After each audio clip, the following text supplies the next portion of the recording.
most interesting thing about Jeppestown is that it's probably the roughest place that you can be in, and it's the most beautiful place as well. So it's kind of like having that taxi driver who's mean and nasty, and yet can be the sweetest person and protect you in times of need. My community has always been scattered here and there. It's even harder to see it the way it is. It's in need of good repair. But who will see that for the blind, and who will be the voice for the mute? If not me, us, who else would it be? So please, guys, let us also be the bird that preaches and never stops.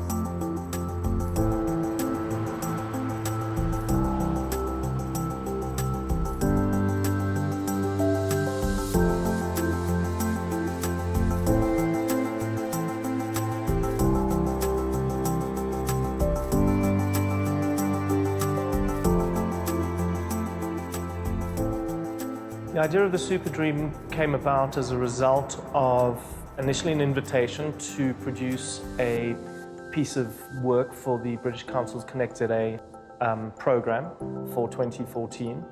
And the conceptual framework for the piece was inspired by the idea of working with temporary, artistic, creative, multidisciplinary interventions in public space. The role of the Trinity Session in this project was practically to establish a set of relationships between artists and organizers in the United Kingdom and artists and organizers in Johannesburg, and to facilitate those relationships at the international exchange level and at the level of local exchange when the UK artists visited South Africa and participated in the Joburg Artists Project. Stephen called one day and says, hey, I've got potentially some funding. Let's do a project together. We all had engaged communities in Jeppestown, so we said, let's try and do this project in Jeppestown and around the park, one of the few last public spaces and green spaces in this part of the city. And together we work towards identifying needs for a particular space, and then we try and work together towards achieving those needs through various mediums, including art. We did a study on the park to find out what people wanted in the park. Turns out they want toilets, they want rubbish cleaned up out of the park, they want access to water, and to be safe in the park, because in general there's not a lot of street lights and it's not a very safe park.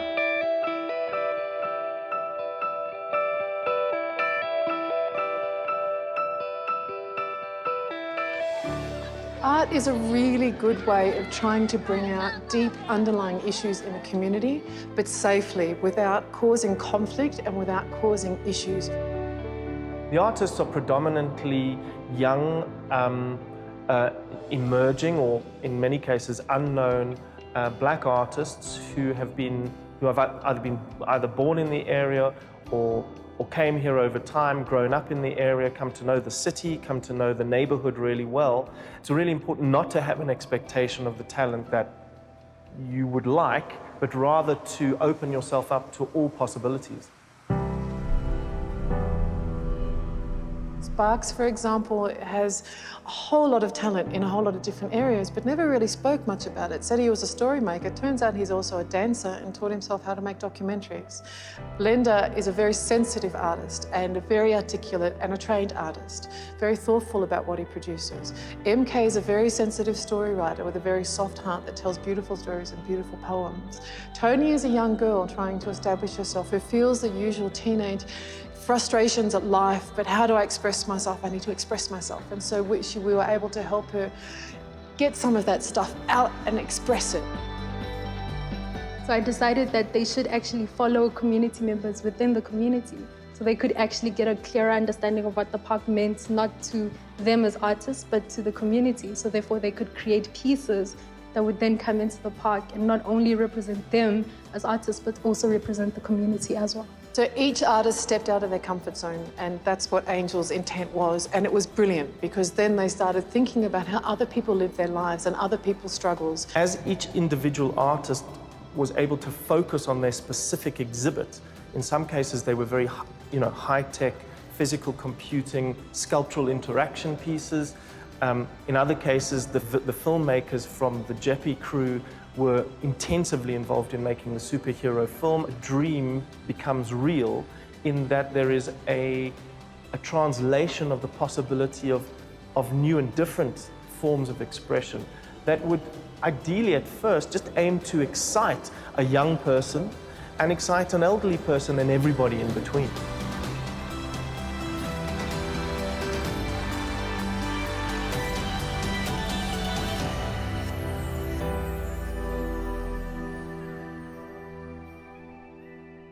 That week was fun, but it was hectic because a couple of days we didn't sleep. We had to push our work and actually put everything together. So it was quite exciting because we worked some nights, day and night with the guys from the UK. I've learned so many things from those people, and the second I've learned skill, which is very important. You know, I've learned so many things from the UK.